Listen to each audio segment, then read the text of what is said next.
सुशांत के बाद रिया की जिंदगी में आया नया प्यार। अरबपति बिजनेसमैन को डेट कर रही है रिया।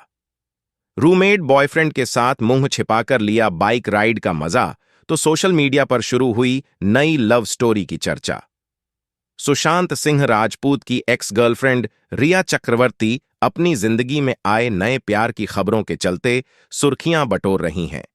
चर्चा है कि एक्ट्रेस ने सुशांत की यादों को भुला दिया है और अब वह जिंदगी में मूव ऑन कर गई हैं। सुशांत सिंह राजपूत की मौत के बाद सुर्खियों में आई एक्ट्रेस रिया चक्रवर्ती अक्सर सोशल मीडिया पर चर्चा में रहती हैं।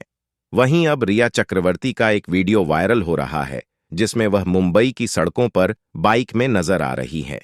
इस बीच उनके साथ एक शख्स भी है। सोशल मीडिया पर ये कौन है, इसकी चर्चा हो रही है। अगर आप नहीं जानते तो रिया के साथ बाइक चलाने वाला शख्स बिजनेसमैन निखिल कामत है। रिया चक्रवर्ती को काला मास्क पहने पैपराजी से बचने की कोशिश करते हुए देखा गया। खास बात यह है कि 2020 में सुशांत सिंह राजपूत की मौत के बाद रिया चक्रवर्ती को कई बार ट्रोल किया गया। सितंबर 2020 में उन्हें कथित तौर पर सुशांत के लिए ड्रग्स खरीदने के आरोप में गिरफ्तार किया गया था। रिया की सुर्खियों में छाने की वजह एक्ट्रेस की नई लव स्टोरी कम, बल्कि उनके रूममेट बॉयफ्रेंड निखिल कामत की नेटवर्थ ज्यादा है। क्योंकि निखिल कामत कोई छोटे मोटे बिजनेसमैन नहीं, बल्कि बिजनेस वर्ल्ड का नामी चेहरा है। निखिल कामत जीरोधा के सह संस्थापक हैं और बिलियनियर बिजनेसमैन हैं। अब वह निखिल कामत को डेट कर रही हैं। भले ही लोग अब रिया का नाम निखिल के साथ जोड़ रहे हैं, हालांकि दोनों में से किसी ने भी इस रिश्ते को लेकर कोई ऑफिशियल कंफर्मेशन नहीं दी है। बता दें कि रिया से पहले निखिल का नाम एक्ट्रेस मानुषी छिल्लर के साथ भी जुड़ा था।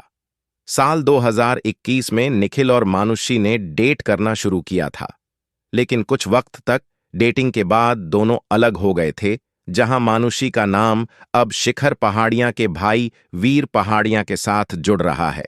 आपका रिया और निखिल के रिश्ते के बारे में क्या कहना है, कमेंट करके जरूर बताएं।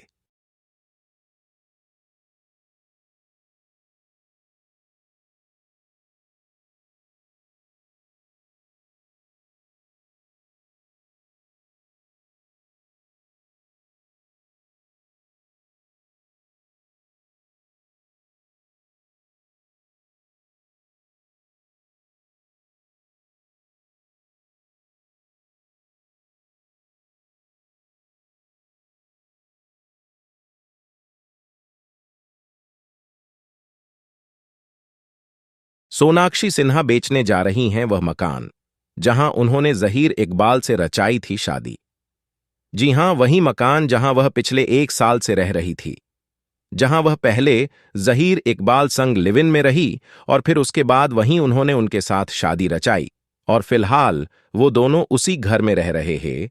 लेकिन आखिर क्यों सोनाक्षी सिन्हा अपना उन घर बेचना चाहती हैं? आखिर उनको उस घर में क्या परेशानी हो रही है जिसकी वजह से वह उसको बेच रही है? तो इसके कई सारे कारण हो सकते हैं। कारण एक ये भी हो सकता है कि सोनाक्षी ने वह जो घर लिया था वह अपने पिता और मां से कर्ज लेकर लिया था। दूसरी वजह है कि हो सकता है कि उनको कोई बड़ा मकान मिल गया हो और वह वहां शिफ्ट होना चाहती हैं। सोनाक्षी का यह घर बांद्रा इलाके के एक हाई राइज बिल्डिंग में है। सोनाक्षी कई बार अपने घर की इनसाइड तस्वीरें शेयर कर चुकी हैं। इसी घर में उन्होंने बहुत भव्य तरीके से शादी की थी और यह घर इतना बड़ा था कि उनके करीब 50-60 गेस्ट उनके घर में आए थे और वह अच्छे से पूरा सब कुछ उनका शादी संपन्न हुआ था। सोनाक्षी ने वह घर बेचने का मन बना लिया है जिसे उन्होंने साल 2020 में खरीदा था और साल 2023 में वो इस अपार्टमेंट में शिफ्ट हुई थी। सोनाक्षी ने इसे बिकने के लिए लगा दिया है। आपको यह बता दें कि सोनाक्षी सिन्हा पिछले 1.5 साल से यहां रह रही हैं। पहले अपने पिता के साथ रामायण बिल्डिंग में रहा करती थी और बताया जाता है कि जहीर इकबाल से शादी को लेकर शायद उनके परिवार में मतभेद हुए और उसके बाद वो अपना घर छोड़कर इस घर में शिफ्ट हो गई और जहीर इकबाल के साथ ही वो रहती थी। 16 करोड़ में इन्होंने में फ्लैट खरीदा था। शादी से पहले वह यहां रह रही थी और सोनाक्षी ने अपने घर की कई सारी तस्वीरें जो हैं शेयर की हैं। सोनाक्षी के इस फ्लैट से समंदर का बहुत ही खूबसूरत नज़ारा दिखता है। वहीं हैरानी की बात यह है कि यह खरीदने के लिए उन्होंने अपने मम्मी पापा से उधार लिए थे। उन्होंने अपना घर खरीदकर वह अलग चली गई थी। आपको यह भी बता दें कि सोनाक्षी सिन्हा के पिता ने एक बार खुद कहा था कि उनकी जो भी प्रॉपर्टी है उसमें सोनाक्षी सिन्हा का हक नहीं होगा। आपको यह बता दें कि सोनाक्षी सिन्हा के पिता के पास काफी संपत्ति है और उन्होंने अपनी संपत्ति का जो भी वर्णन है वह चुनावी हलफनामे में दिया था। देश भर में 5 अलग-अलग घर हैं उनके, लेकिन इनके सभी घरों में इनके बेटों के हक है। सोनाक्षी सिन्हा का हक नहीं है।